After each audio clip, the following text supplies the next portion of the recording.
reintegration, bringing excluded people back into the fold, into the mainstream, gets said that, okay, this is inclusion. It's not inclusion until there is that equal opportunity for everyone to participate meaningfully, make decisions,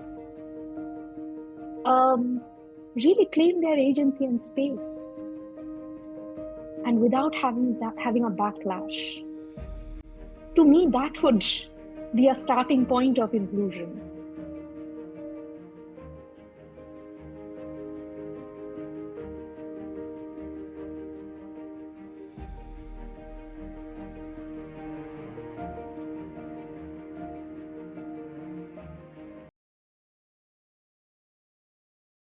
Welcome, everyone. So good to see you all.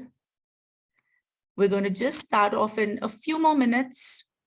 Well, I have an announcement though, Kiva. So before we start any kind of webinar. So I don't just show up to not talk. So if you're inviting, this was a very pleasant surprise. Go for it, Magda. Okay. So you know how all of you get bombarded by emails from us, and then like you don't get any, and then you get bombarded again? So that's on me and Kiva. So kind of sorry, kind of not. As you know, we're a very small but effective organization until we kind of mess up our scheduling. So sometimes we email you too much and sometimes too little, but there's good news. We discovered a preferences center. So if any of you are annoyed in any way or know somebody who is annoyed in any way about our emails, please from now on, just look in our emails. There's like a little update your preferences, and then it's on you to be annoyed. It's no longer our fault. So, but that's just a little side note. The thing I wanted to make sure that I tell you about is an email you got yesterday or the day before. And my parents' dog is here and he's crying. Lager, come here, come be on the webinar. There we go. We sent you an email about a fun little thing that we're trying at the end of this year, in a few weeks actually, called Thrive in 2023. This started as actually a lot of you emailing us, or mainly me actually, saying, hey, I need renewal, blah, blah, blah for ICF. What do I do? And I'm like, it's due in a couple months. Come on, people. So we're going to help you. We put together a program with 4 MCCs and 4 practical, like, let's get stuff done and meet all our goals in 2023 sessions. And you get at least 8 credits for core competency units. And if you need more, you can also get more. We'll just assign you more homework and we'll be perfectly within ICF requirements. Don't worry about that.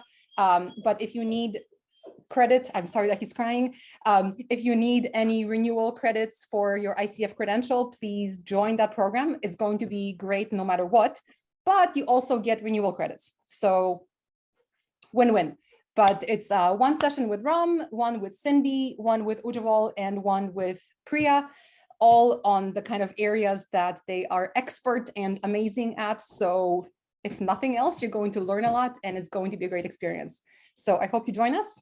It's called Thrive in 2023. And let's see if I have the correct link. Yes, go me. That's the link. So click in chat and register and tell your friends. And if you're an alum, you would have gotten a code in your email that gives you a discount. So it pays to be Coacharya alumni. So also join our programs and be alumni. Okay, that's my announcement. Kiva, awesome. Now you can start the webinar. Thank you, Magda. And I am definitely really excited for Thrive in 2023. So I hope we get to see many of you there. And we're going to get started with today's webinar. And the topic that we're going to speak about is diversity, equity, and inclusion. And what really comes in the way of us seeing unity or being united or experiencing that in any space. So we have 3 very special guests with us today. We have Komal with us. Komal, you want to say a quick hi? I think everybody here kind of knows Komal already. 2 things that I would want to add is Yes, absolutely. I think two things that I would add for Komal's intro is I think every interaction I've had with her, I've had a chance to learn something new. Like there's not been a single interaction where I've just been like, huh, okay. It's like, oh, wow, how did she even think about this? And in fact, we had a conversation on DEI last month, and that's when I was like, you have to come in for the first webinar to share your thoughts. So really happy that you've joined us today, Komal. The second special guest we have is Pompi, who I'm really excited has joined us. Pompi is one of my cohort members from Coaching Foundation. And I think one of the things I remember very clearly in different ways that always surfaced was just her passion for diversity and inclusion. And I think it wasn't always spoken in exactly these words, but it was just really evident in how she conducted herself and her thoughts. And so I was hoping she'd join us here. She's a budding life coach. She is a queer affirmative psychologist, and she also works in the social development space and very passionate about systemic change. So I think we're going to hear a lot of different things coming in from Pompi. And Magda is here. Magda is a dog lover, animal lover, creatures lover. And of course, everybody knows she is the CEO of Coacharya, someone who is again very passionate about the DEI space, and we wanted her here, and it was a pleasant surprise because she texted me yesterday saying she has a meeting and she might not be able to join in, and I said come in for some time. That's a lie. I told her stay in for an hour, stay in for the entire time, but she said I only have a few minutes. So glad you've joined in, Magda, and want to now start off by just asking all of you here and also people on the chat box, when you think of DEI, what comes to your mind? Thoughts, questions, what pops up? The first thing. So that's actually why I wanted to, I did have another commitment, but I'm like, no, I have so many thoughts. And the second you said the word diversity and and inclusion, my brain just started going crazy. And I remember something, which I can't believe I forgot. So I moved to the US in 1992. Immigrated, no English, no anything. And it was a pleasant smack in the face to see diversity for the first time. So I grew up in communist Poland, okay? We did not have Black people, Asian people, we didn't have Arab people, we didn't have any diversity. You were either Polish Roman Catholic, or you were maybe from Germany or Russia visiting dignitary. Like, that's it. No tourists, nothing. When actually in 2000, I brought my Thai boyfriend back to my village for New Year's. The entire trip, we had so many looks, like nice looks, because people were like, oh my God, it's an Asian person. And now Poland's really, much tourism, very diverse, or much more diverse than it was before. But back then, like, he was an anomaly. People like wanted to talk to him just to meet a person who was not Caucasian. So when I first moved to America, like, that's what I thought of, just like this different perspectives, like people looking different, sounding different, having thoughts that are completely opposite of mine, like challenging my points of view, because I'd never had the opportunity to have them challenged. And the thing I remembered was that I was actually on a local TV show called Let's Talk Diversity.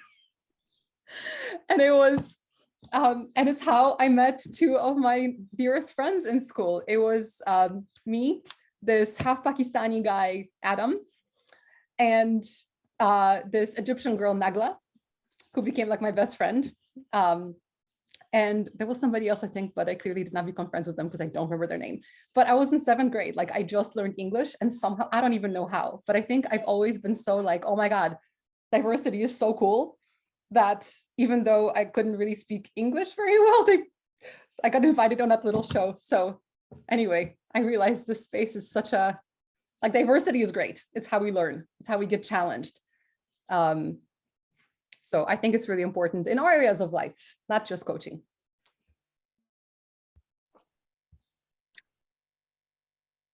Pompi, you're on mute. Yes. Okay, now I am unmuted.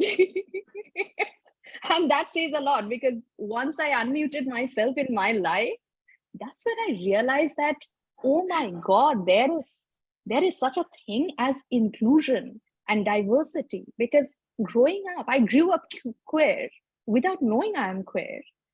And I was surrounded by people who did not understand what queerness is.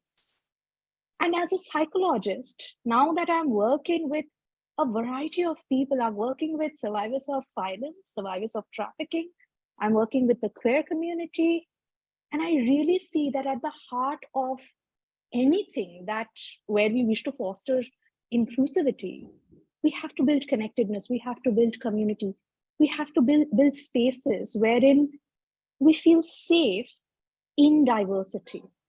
Because somewhere along the history, that essence, diversity in unity in diversity, that very essence, I feel, has somewhere gotten lost. And we really need to bring it back. As psychologist, I learned when dealing with clients who have gone through trauma that there is so much familiarity. There is so much safety in familiarity, even when the familiarity is harming me, even when the similarity is harming me. And there is a lot of sense of unsafety when we encounter diversity. And we start questioning ourselves, and questions sometimes can feel very threatening to ourselves as well. So I really feel listening and connecting, that's at the core of it all.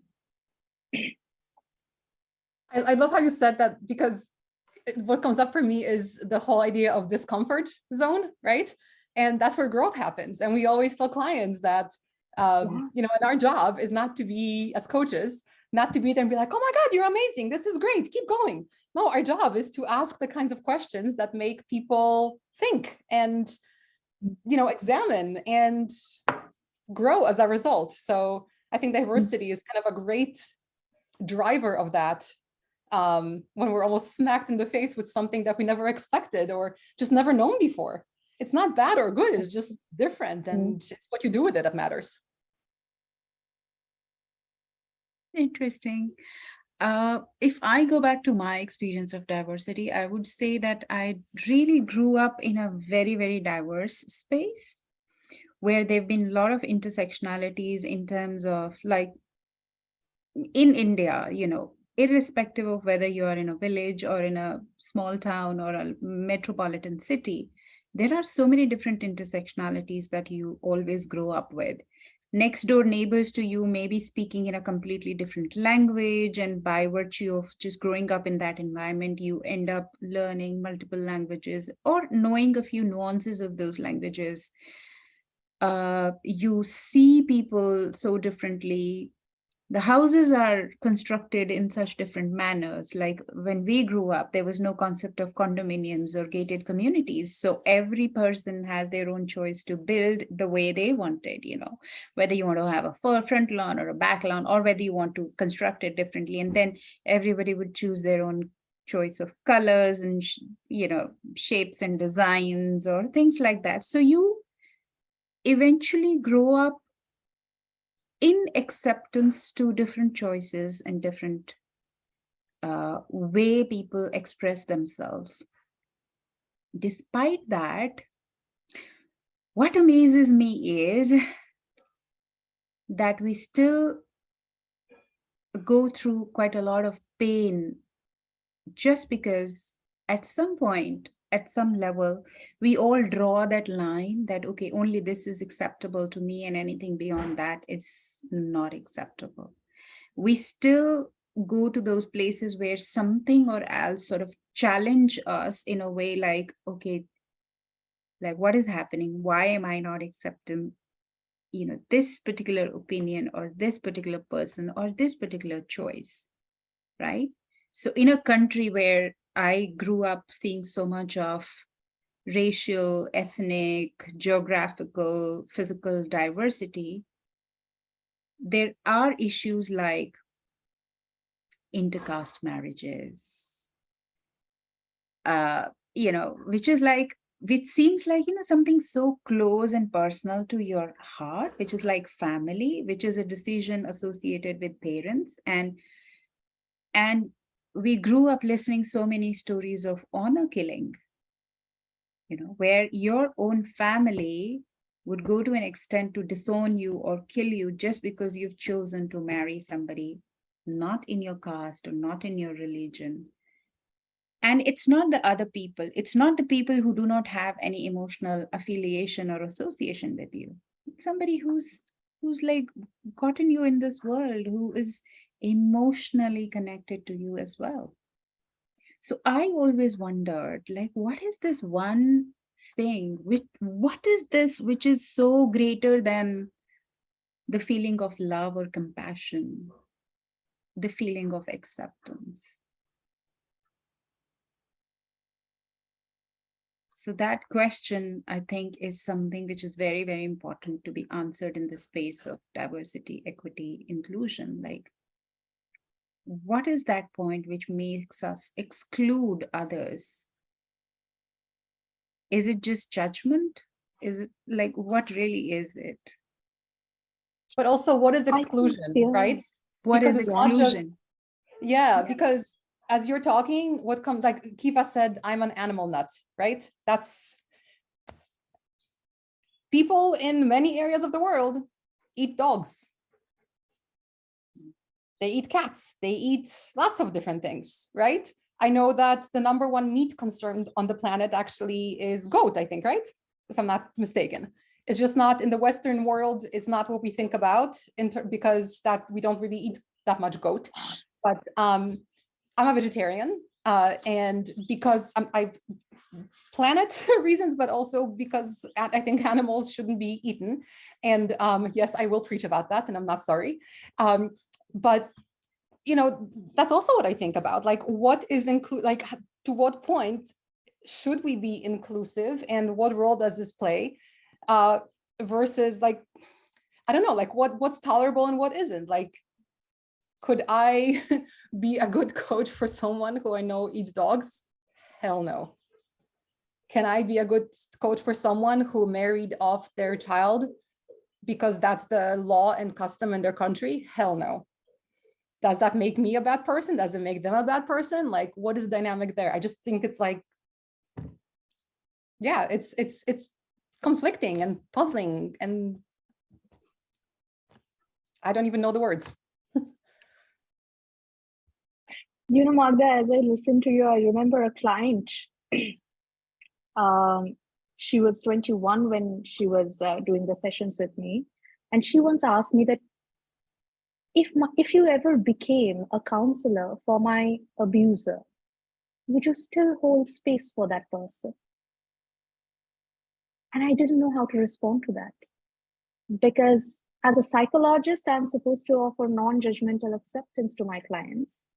I'm not sure I would be able to do that to someone who comes from a history where they have inflicted intentional pain on someone else.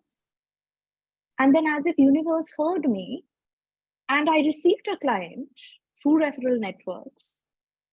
And somewhere that engagement pushed my boundaries, my own boundaries. And I really looked at myself, why do I have to be inclusive? And I realized it's my need to connect with others. It's my need to be inclusive because it's in my value system. Because I know what exclusion can do to people. And I think to a large extent, whenever I have noticed myself excluding someone from any space, it has been a product of some deep-seated anxiety, loss of control, fear. And these are very powerful emotions. And these can disconnect us. It's the Tower of Babel, the story of Tower of Babel that often comes to my mind when I think about how we use language to include or exclude people. When I say something, this is mine and this is yours, that's also one level of exclusion. Maybe sometimes it's not harmful, it's harmless. Sometimes it's important to set that boundary. So it's always, to me, in my life, I have noticed it's always a balancing act, even within the queer community. It's not one monolithic community. And so what does inclusion look like within the queer community? I have been a part of organizing Kolkata Rainbow Pride Walk for 2-3 years, and I have been in those spaces just listening. And I have heard trans women who are engaged in sex work saying it on face of cisgender, upper class, queer people, that pride walks are no longer for us. It's gotten all this, you take out this big, beautiful truck and there is a lot of dancing, but where is my space in it? I can't dress up in 1,000 rupees dress and come. I'm going to wear my old sari. Are you sure you're gonna let me walk at the front of your pride walk and you will not try to send me back? So it's about degrees. Inclusion, exclusion, these, in my experience, are all about degrees. And I think it's always about prioritizing our need or my need to prioritize that value of being inclusive and pushing myself for that.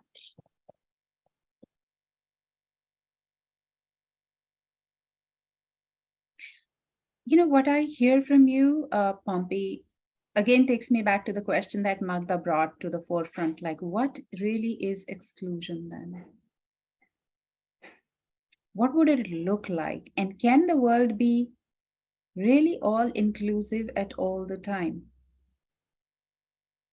And is that kind of inclusion even, one thing is it possible? And second thing is it good? Does it serve the purpose? What purpose does it serve? Like, if there is a word like exclusion, or if there is a phenomena like exclusion that happens, what is the reason behind it? Is it really serving us adversely? So this, I think, is a very good question to reflect on. And if I consider myself and I feel like, okay, so as a human, as a person, I look at myself in a certain way. There are certain places, there are certain people who I would like to belong to, right? There are certain values I would like to belong to. So when I say I belong to, immediately I am myself excluding myself from a whole lot of other things. So exclusion is definitely a part of our way of being, right? We can't sort of walk away from it. So when we are talking about inclusion, what exactly are we referring to here? Because exclusion, in a way, is going to be a part of our life. And it's not, and we don't need other people to exclude us, really. We exclude ourselves from a whole lot of things in life. And I think it's not even practically possible to be included in everything at all the time. We need to see where our energies are focused and directed towards. So what are we really thinking when we speak about exclusion and inclusion?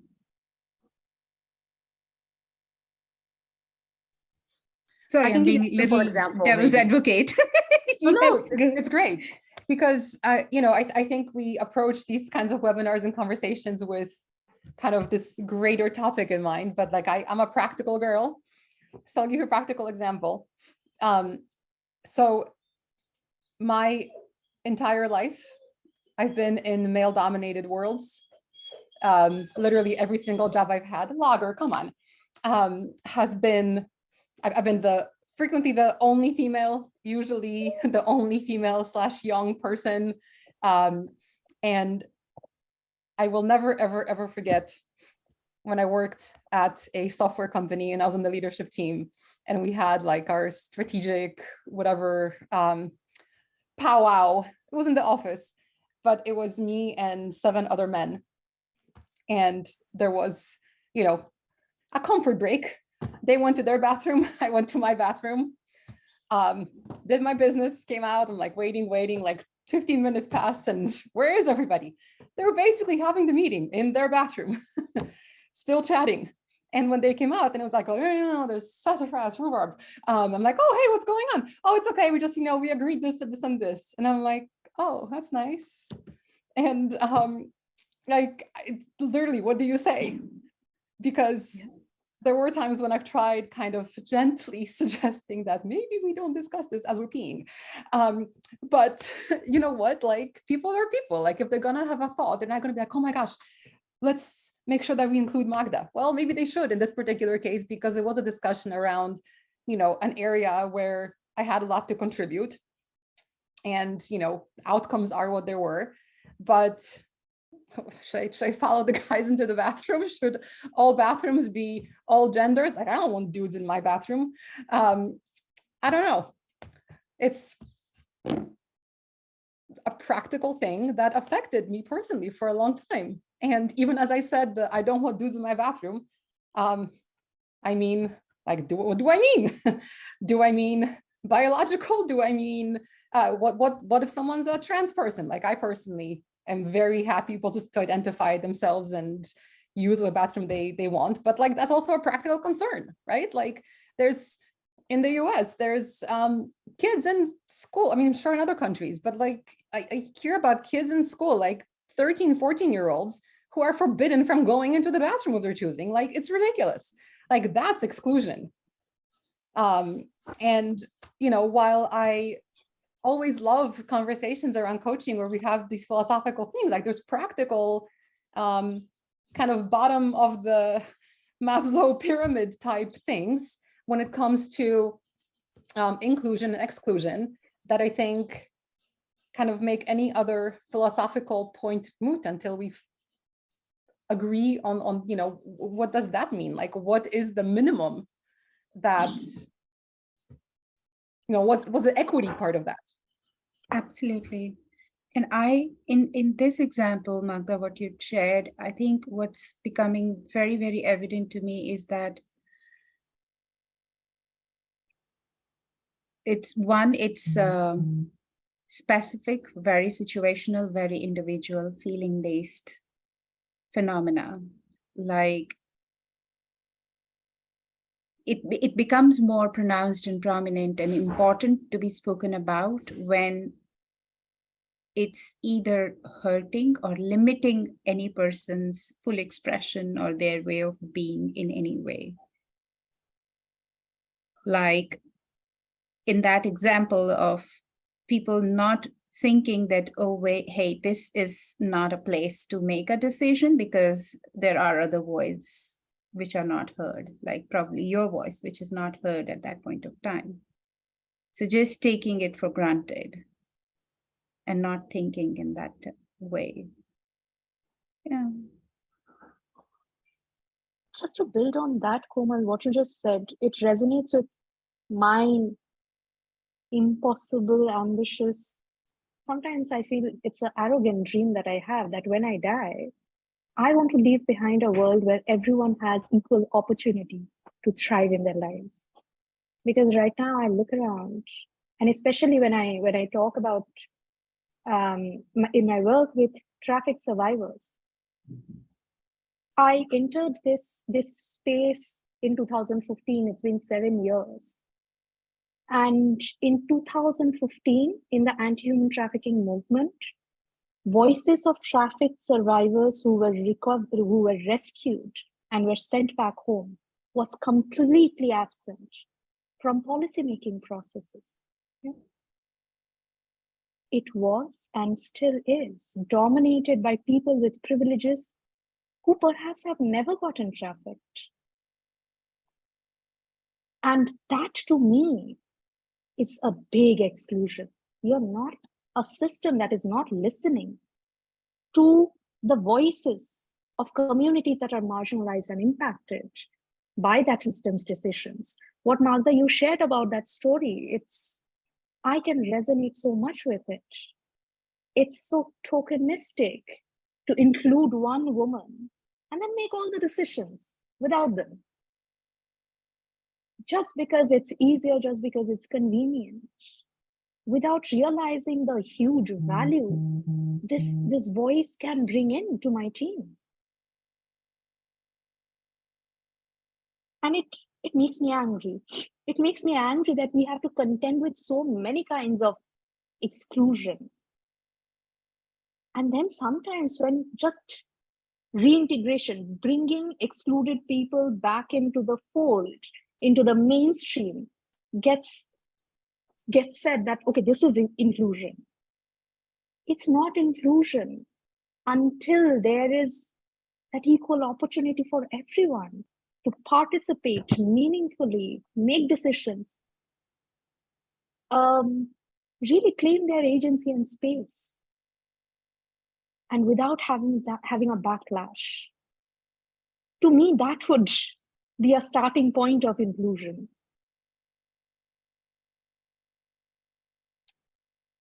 I think as everybody was sharing right now, one of the two thoughts that came to my mind were when Komal said that if everybody is included, then what, right? And I was just trying to connect that to identity. And I was thinking that such a huge part of who I am is also dependent on who I'm not. And when I become who I'm not, I leave away a part of who I am, right? And when it happens consciously, being aware of that switch happening, it's fine, right? Because I am deciding to do that within a particular system. But what happens, like when we say at the beginning of the conversation, we spoke so much about diversity and the power that it's given to all of us in different ways. If everybody becomes inclusive, which I think what Magda said, right? I personally don't think it's possible, right? Because within that, there will be more, because within any inclusive group, there becomes another subgroup, right? Which probably still thinks differently.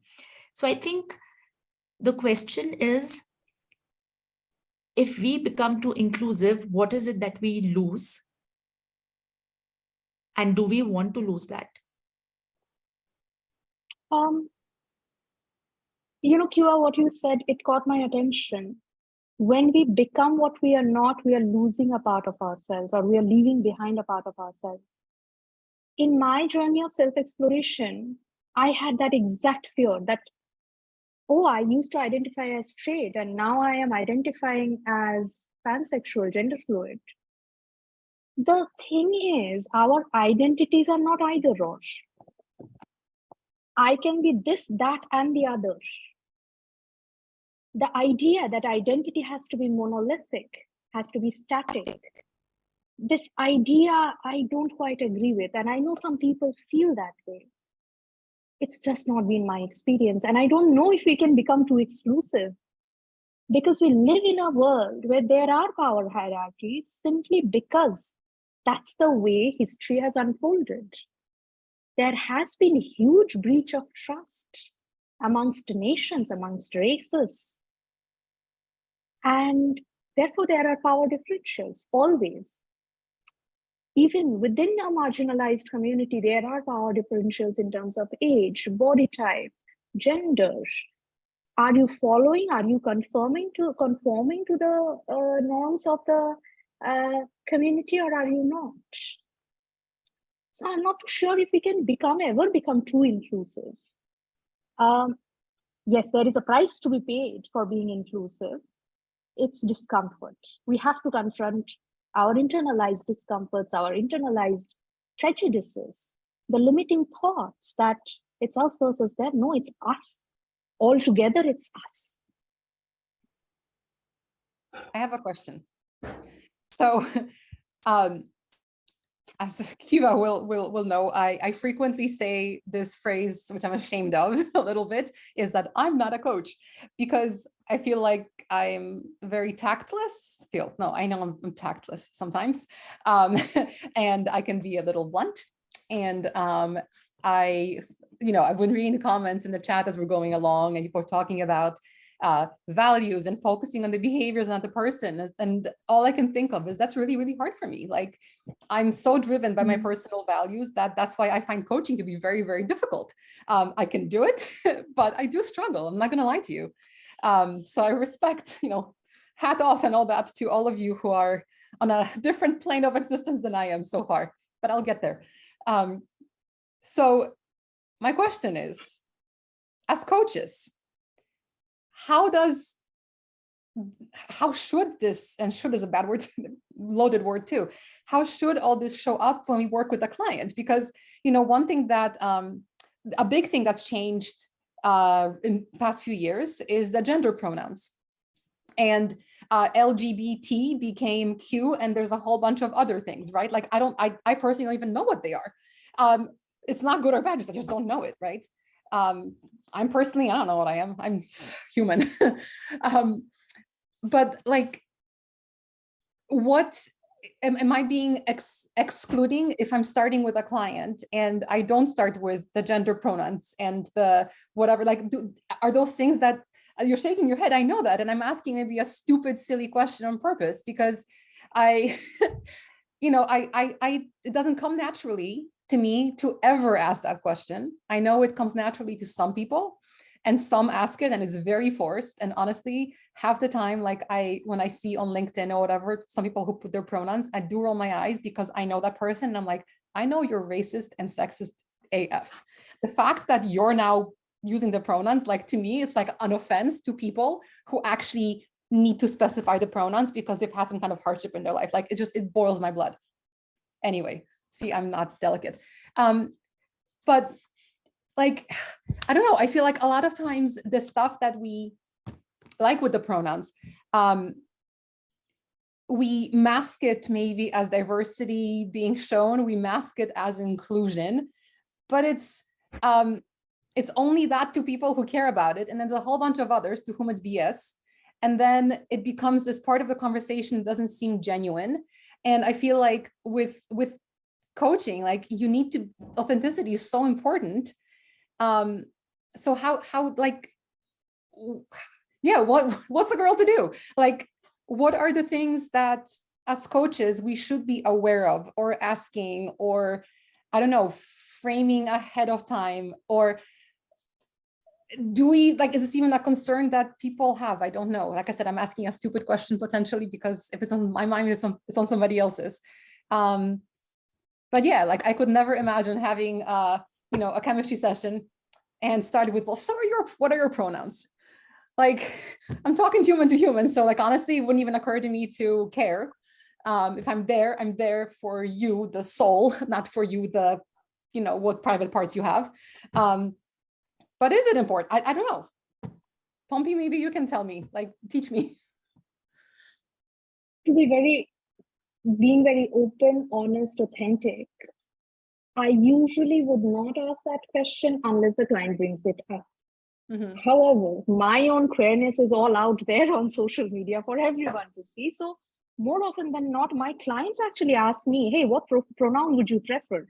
And I end up telling them that for me personally, I don't care. You refer to me as he, she, they, I don't care. As long as people understand you're talking about this Pompi and no other Pompi in the world, I'm good.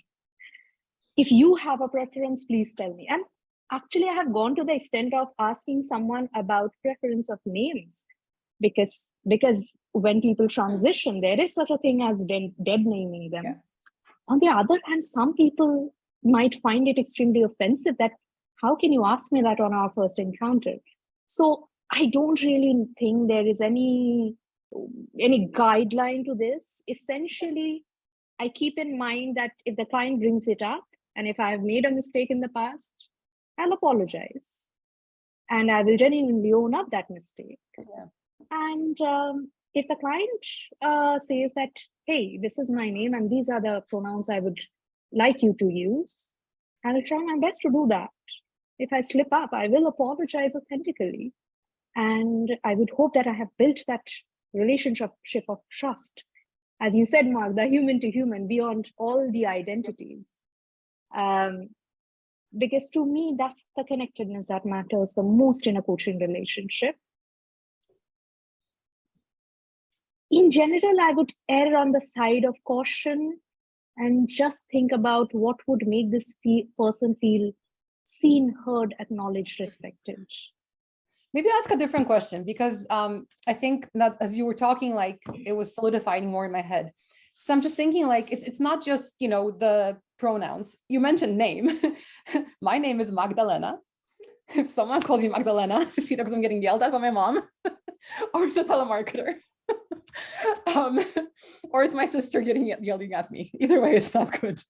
But even Magda, it's Magda, Magda. I don't Magda, like I've been called everything and anything. And I used to kind of be annoyed at it back in 1992 when I first moved to America. But then I realized that there's so many different versions of my name in every single language, and it's a biblical name as well. So, like anyway, it's people can say it and it's not wrong. Like actually, I probably say it wrong than the original name was supposed to be said. So I can't get offended by that. So I'm just wondering, like, I like in a conversation when you're, maybe we shouldn't be starting any conversations with, a checklist of things I want to ask. I get that. That's not where I was going. But, if you pick up, you call me Mechta, and I don't like that pronunciation, and I wince. I don't know, like, I just wonder, like, if at the very basic level, like, are there things that as coaches we should pay attention to or kind of cover the bases, or I don't know, be more sensitive to, I think, with the lens of inclusion versus without it. I don't know if I'm even making any sense. I can't think of a better example, but yes, I can. You talked about sexuality, right? And to say, I don't know your sexuality. But the thing that we're talking about, like, really, it's sending me signals that this is where this is going. Like, what are, I don't know, are there rules of engagement that you think when it comes to inclusion and exclusion and diversity, like, are there rules of engagement that we should keep in mind when these things are kind of maybe, I don't know, lurking, but not explicitly said? I don't know, Komal, you know my brain a bit better. Maybe you can answer or rephrase what I'm trying to. I know the I have trouble two things that to bring in. I'll go Okay. after Komal. Sorry, Komal. Yeah. Go okay. on. So, I know and I understand the struggle, Magda, because for some time I'd also had this question in my mind, like, I mean, how much more would you need to learn about the rules and about the definitions and about the different names that get added every year in this space of, right? And then when I sat back and I felt like, okay, so deal with it like a coach would deal with. So the coach wouldn't just go after what are the words being spoken, but always go underneath the words, right? And what Pompi said earlier is that as long as people are seen, heard, acknowledged, respected, because these are something very, very basic to all the humans, irrespective of race, ethnicity, gender, sexual orientation, role identity, conformity, affiliations, whatever. Everybody just would like to be seen, heard, acknowledged, accepted, and a respect, a basic humanity shown to them, right? And so, and another thing which I also believe is that coaching is not a space for being terrified that, oh, what if I say something wrong? Coaching is a space to be courageously authentic and not timid at all. Make mistakes, go ahead, make mistakes. You always can apologize. Like, it comes from your heart, right? And one thing which I learned while I was doing my PhD and I was studying relationship marketing, which was like, trust how it is developed. It is developed by being vulnerable as well, right? It's not just by what you do, it's how you show up as well.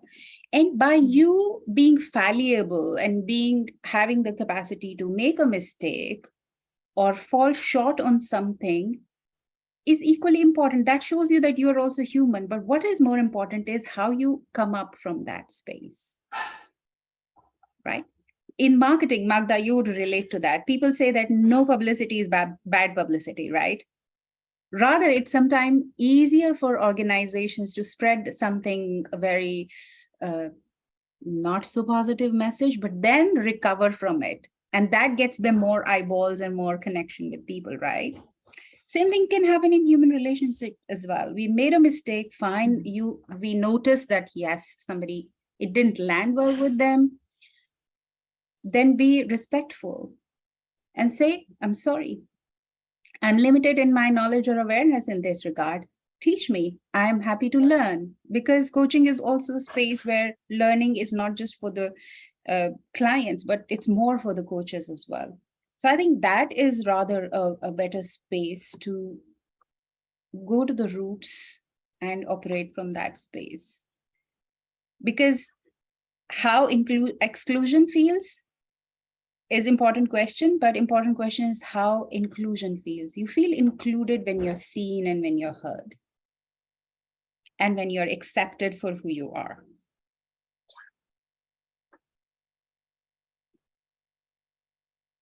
You were sharing, Komal, I got reminded of that quote by Maya Angelou, which is something around people will forget what you said and people will forget what you did, but they'll remember, how you made them feel, and I think even like as you were sharing, all the technicalities, all the exchanges is one part of it. But I think when you walk in with the intention of being there, no matter what comes up, I'm sure a client knows where it's coming from, and I think that sometimes surpasses language. Language doesn't seem like a barrier anymore. And I think that's the part that coaching holds, right? The intention gets communicated in the energy you bring in.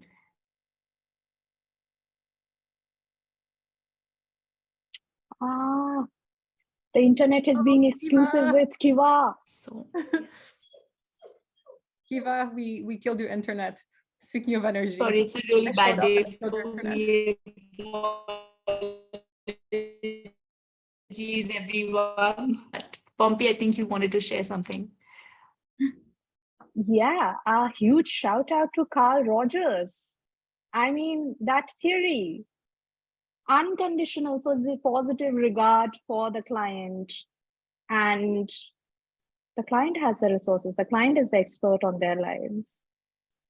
That's one thing that I have just, it's in my brain, and it has gotten me out of many situations, many life situations. And in coaching, it's been like the guiding light for me. Those phrases. The second thing I really wanted to share is that I have a pet peeve with being politically correct just to be politically correct. And I have been there. I have been the person who insists on political correctness just for the sake of it. As I have grown up more, I have realized that just using the words they, them, if everything else does not change, does not make me feel seen. Yeah. If someone I know is calling me she, her, and it's really giving me the respect as an equal person in that space, I'm happy with that. I can understand some other person may not have had the affirming experiences in their relationship and in their life to be able to let go of the importance of pronouns. So when I am as a coach trying to relate and connect with a client who wants that for themselves, I will respect that, because that, to me, that signals that my words, they have so much power. And this person will feel affirmed, validated, seen. If I just switch from she to they, or she to he, or he to them, or Z, whatever else they wish to be called. And I remember there has been multiple arguments with people in different setups where they have said, I am limited in my language. I cannot make this switch. I have sent them the dictionary, the Oxford Dictionary, treating they as the singular they, them. It has not helped them. And I realize for them, it's social conditioning that comes in the way. Because when they're seeing a body a certain way, it's the social conditioning, what words to use. I can't fault that because that's evolution, but I still need to work with it. If I am in that space where I have to work with it, I need to find some way. And that's where curiosity helps me. So yes, a lot of lessons from my coaching foundation course itself, it's just been helping me a lot. And curiosity to me is the key to unlocking that.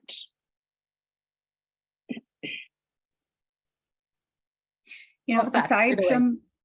apart from all of those points, I think one place which I always go to whenever we have such these conversations is Otto Schrammer's Theory U. And just those 3 words of open mind, open heart, and open will.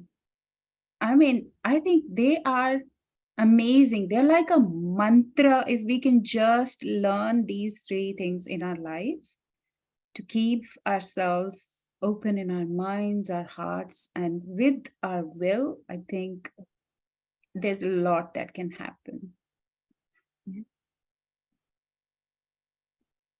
Because these are the 3 things which, if they're not open, they put some limitations on us.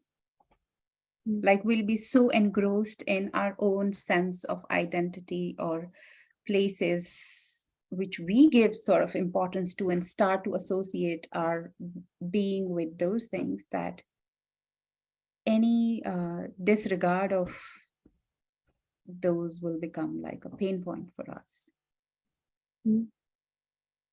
Like just like you said, Pompi. Yeah.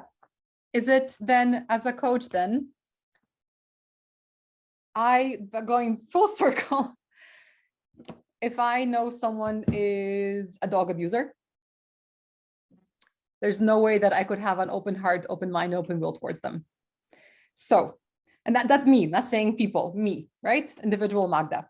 So do you think that as a coach, is it my responsibility to be able to get there and work on myself until I can have the open mind and heart and will towards everybody? Or do you think it's okay that what do you think? I'll ask you just one question. Anybody who's abusing a dog or a cat or an animal, is that all that person is? No. Are they just dog abuser, or are they more than that?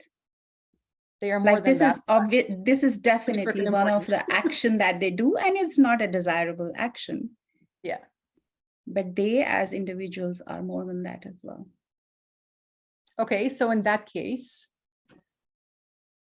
well, what is my responsibility? Do I have a responsibility as a coach? Like if someone, like let me put it this way. There's no way that I personally could treat that person with a conditional positive regard. So if I was in a situation like that, I'd be like, sorry, I'm not the right person for you. But I wouldn't stop there. I would probably be like, and here's how you need to change. Because I also saw that somewhere in the conversation today, where it said that as coaches we are not supposed to bring in our personal values, but I have a little different point of view there. We are also humans, right? When we are present for others, we are definitely first of all present for ourselves, present in our whole body system, where values is also a part of it, right? So how could we be present for somebody without having the set of values, beliefs, and everything? Right? So yes, it is important for us as coaches to notice like what is arising in us as well alongside, but despite that, be present for the client. But I think it is a very, very important piece to distinct and identify that yes, there are these certain aspects to my being or my identity which I hold very, very strongly about. I do not want to change them. So anything which I would feel like is conflicting to it, that's my limit.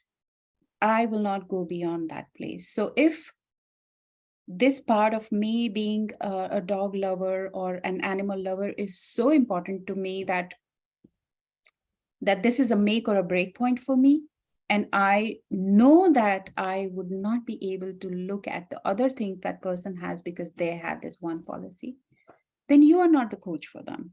Somebody else could be, but you're not. But that doesn't mean that you are not a good coach. Right? So I think we also do need to include ourselves in the way we are.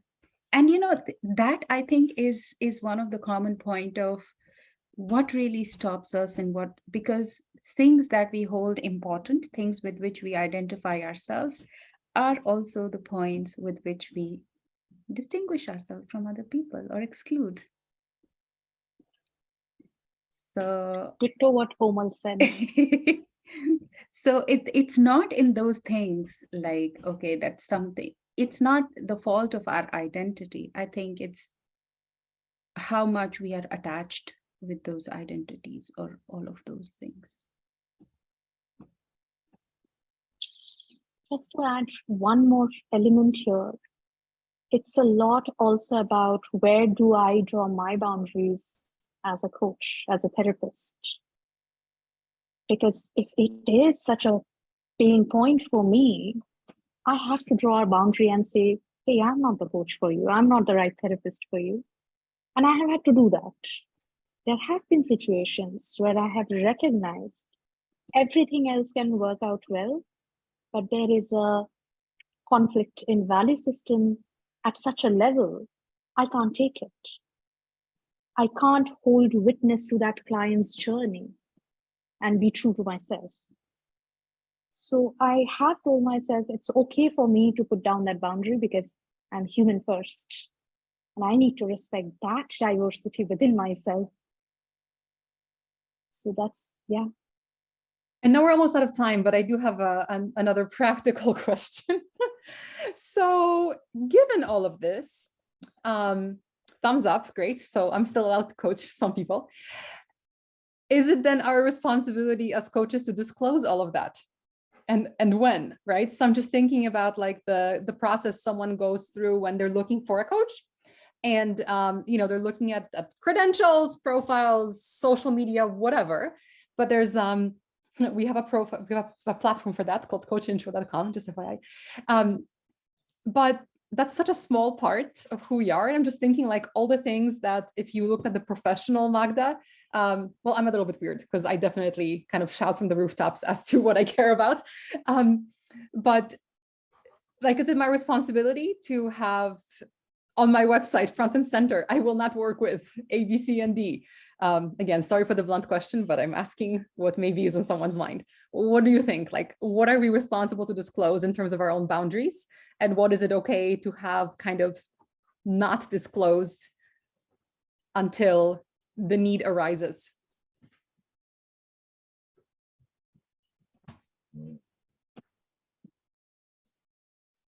I don't have a ready answer for this. Yeah, I'm just Excellent. thinking about it and I don't have a ready answer. And as a coach, I don't think I would take that responsibility of disclosing everything about myself. What I will disclose is the principles and ethical code of conduct that I follow. Anything else that a client wants to know, they can ask and I'm happy to respond to. If I'm uncomfortable with disclosing something, I will share that. And if I'm uncomfortable, it's usually because I see some potential for conflict of interest with the client or potential harm for the client. So there I would draw a professional boundary of what I will not disclose. Usually whatever is private, I will not disclose. Whatever is out there on social media, happy to disclose. Interesting.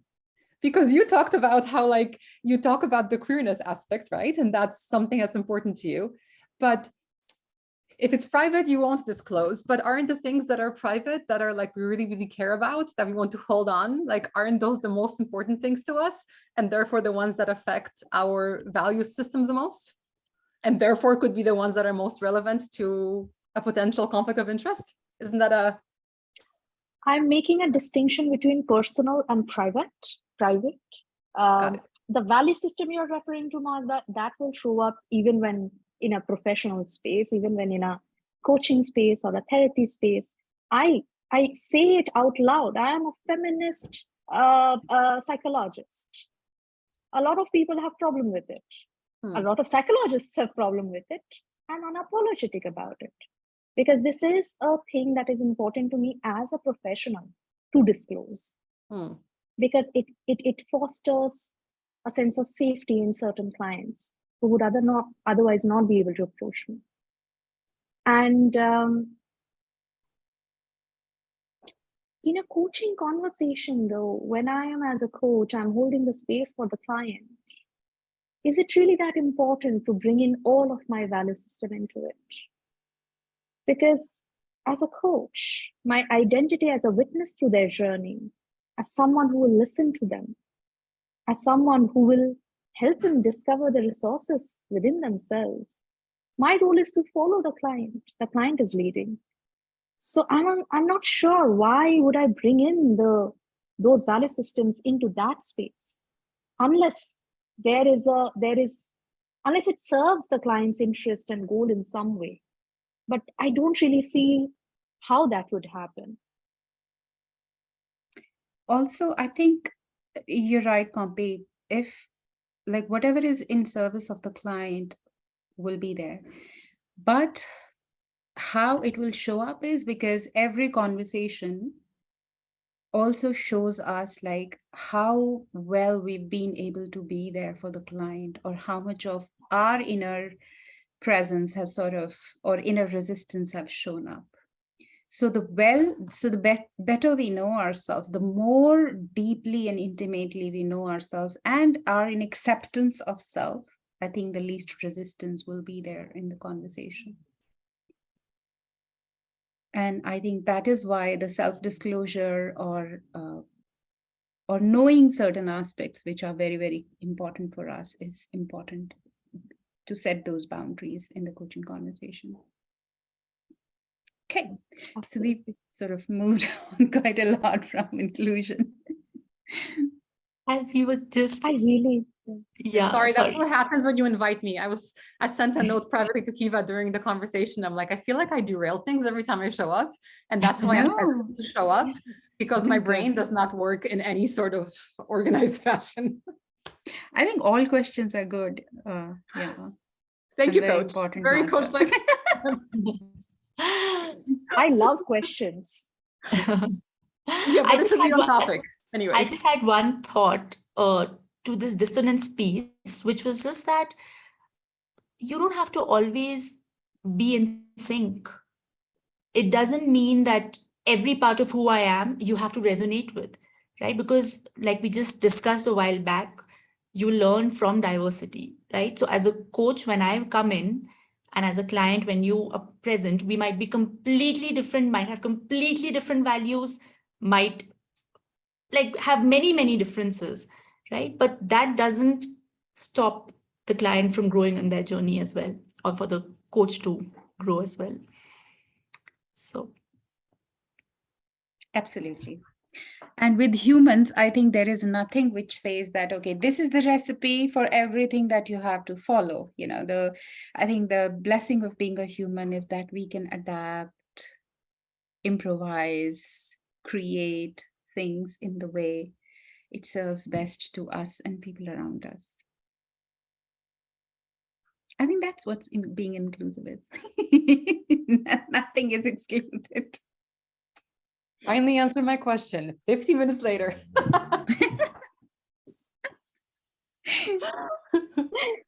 Well, thanks for including me today. I felt included. I'm going to just be quiet. Whatever, Kiva.